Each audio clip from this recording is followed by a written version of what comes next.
ఆడి మనిషి లేని ఇల్లు పీర్ల కొట్ట ఎట్టుంటుందో మన ఇల్లు కూడా గట్టినే ఉంటుంది. ఆడి మనిషి ఉంటేనే ఇల్లు అందంగా ఉంటుంది, కలకాలు ఉంటుంది. మనకి ఇంట్లో ఎన్నో అవస్థలు వస్తుంటాయి. మగవానికి వస్తే తట్టుకోగలుగుతాడు కానీ ఆడ మనిషికి వస్తే మటుకు మగ మనిషి తట్టుకోలేడండి. అసలు ఆమెకి రాకూడదు, వచ్చిందంటే మటుకు చాలా కష్టతరంగా ఉంటుంది. మనం ఏ పని చేయాలన్నా మగ మనిషి చేయాలంటే చేయలేడు. భార్య అయినా కూడా తల్లి ఎంత చేస్తుందో షాకీర్ కొడుకుకు, చనిపోయేంత వరకు కూడా భార్య భర్తకు అలాగా చేస్తుంటుంది. మగ మనిషి భార్యకి ఏమీ చేయలేడు.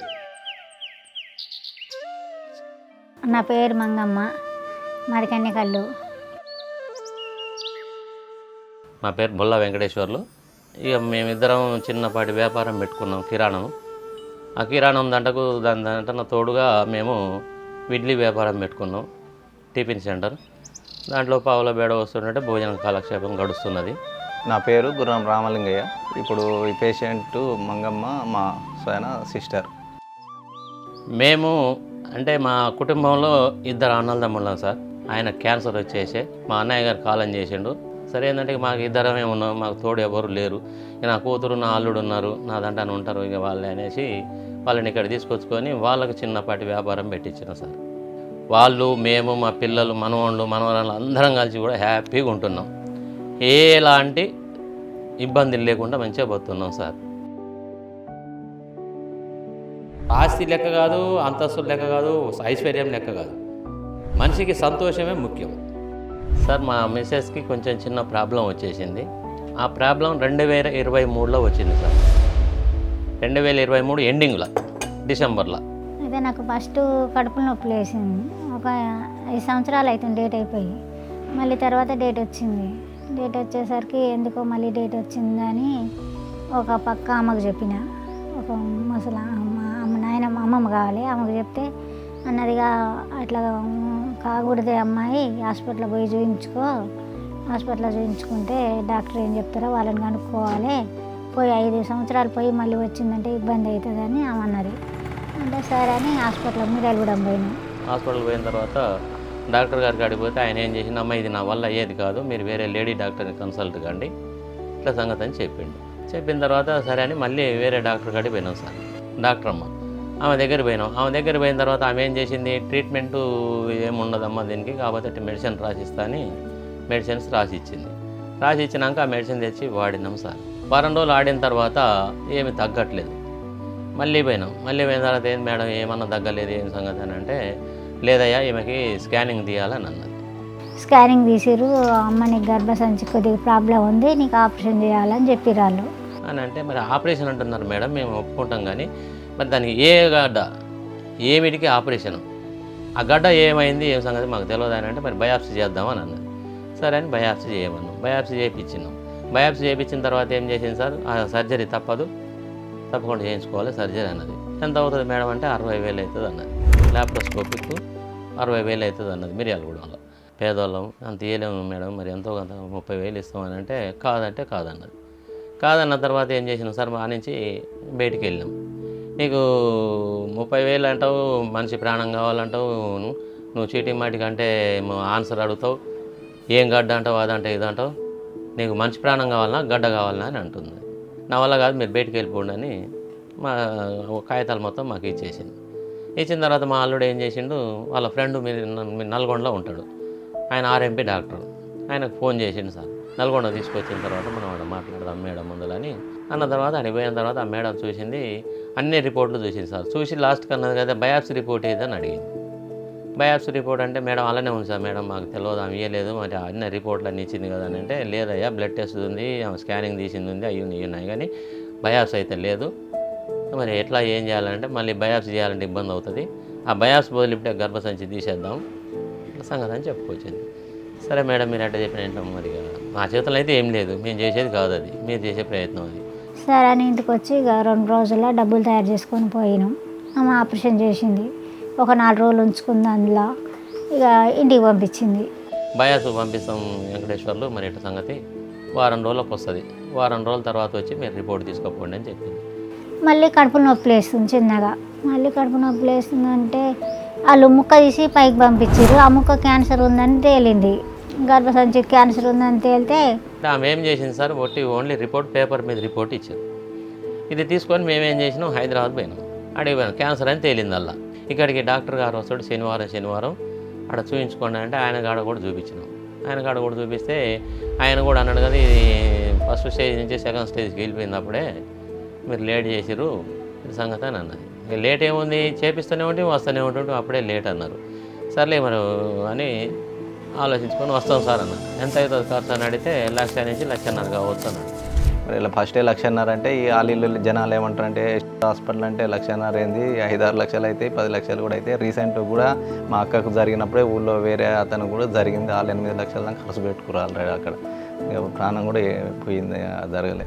1,50,000 అంటే మరి అంత ఇయ్యలేములే అనుకొని మళ్ళీ ఏం చేసినాం సార్, ఇంకా మా ఆలోచనలో మేము మా అల్లుడు ఉండే అక్కడికి వద్దు సార్ పోదామంటే సరే అని అప్పటికప్పుడు కారు కిరాయికి మాట్లాడుకొని హైదరాబాద్ వెళ్ళిపోయినాం సార్. హైదరాబాద్ వెళ్ళిపోయిన తర్వాత ఈ రిపోర్ట్లు అన్నీ తీసుకొని పోయిన తర్వాత సార్ డాక్టర్ గారు చూసిండు.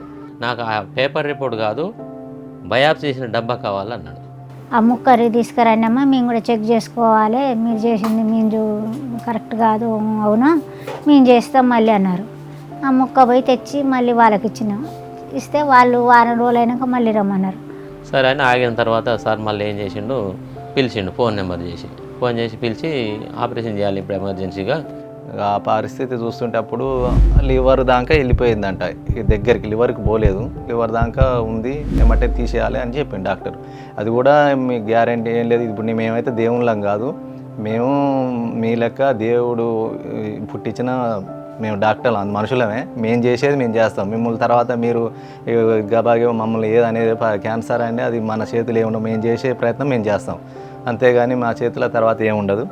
ట్రీట్మెంట్ కోసం డబ్బులు లక్షలు ఖర్చు పెట్టే వాళ్ళు ఉన్నారు. ఎన్ని లక్షలు ఖర్చు పెట్టినా కూడా తృప్తి అనేది లేదు. 5,30,000 అవుతుంది అన్నాడు. 5,30,000 అని అంటే మేమేమన్నాం సార్ మా వల్ల కాదంతా 3,30,000కు డాక్టర్ గారు ఒప్పుకున్నాడు సార్. సర్జరీ చేసిండు, 7 రోజులు ఐసీలో ఉంచారు, తీసుకొచ్చారు, బెడ్ మీద పెట్టారు. 2 నెలల 15 రోజులు ఉన్నాం సార్ హాస్పిటల్లో. కుటుంబంలో ఏదన్నా ఆర్థిక పరిస్థితి వస్తే ఏ విధంగా ఉంటుంది అనేది అది ఎవరికి తెలుసో తెలియదో, కానీ నేనైతే మటుకు చాలా అనుభవించి ఉన్నా. ఆ పరిస్థితి నాకు తెలుసు.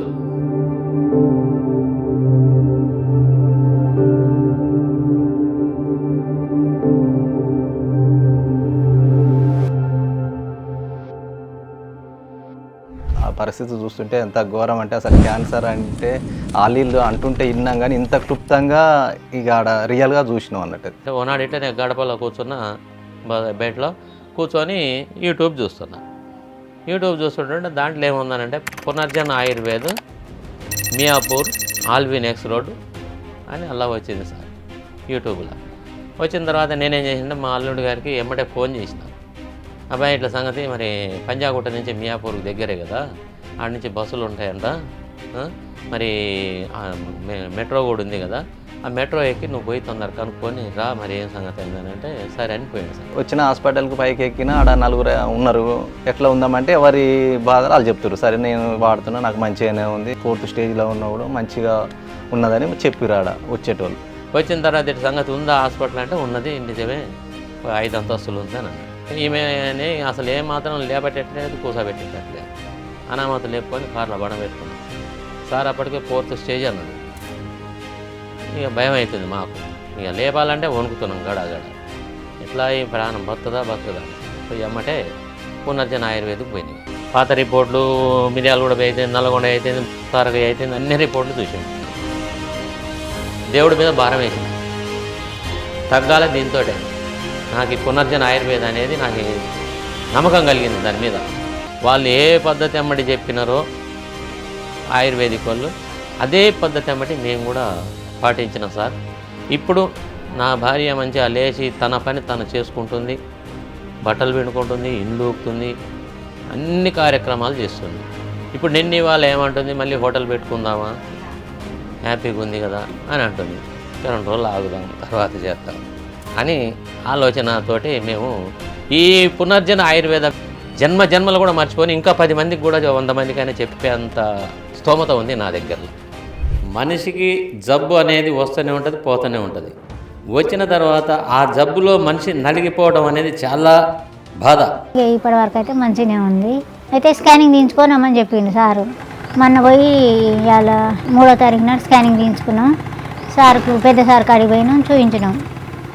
చూపిస్తే మంచిగా ఉన్నాయి మా రిపోర్ట్లో, అన్ని మంచిగా ఉన్నాయని వచ్చినాయి. గింత తినేది అన్నం పిల్ల తిన్నట్టే. లాస్ట్కి వచ్చేసరికి ఒక పూట ఒక నెల అయిపోయినాయి కదా, 45 రోజులు అయిపోయిన తర్వాత ఇంత అన్నం తింటుంది మంచిగా.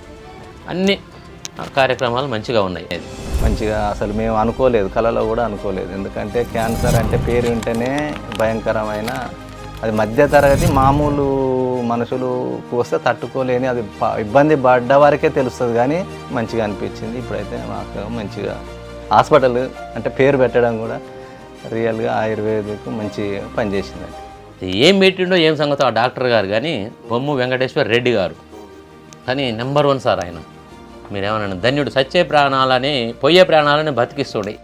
నేనైతే మరి సార్ నేను దేవునికి ఎట్ట దండం పెడుతున్నా, ఆ రెడ్డి సార్ కూడా అట్ట దండం పెడతాను సార్. నేనైతే జీవితాంతం.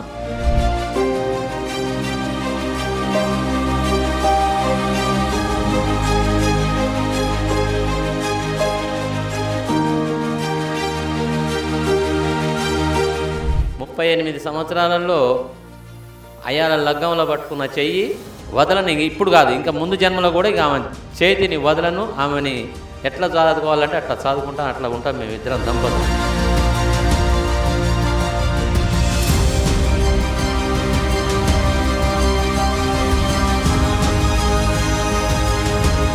ఆమె కంటే నాకు ప్రాణం, నేనంటే ఆమెకు ప్రాణం.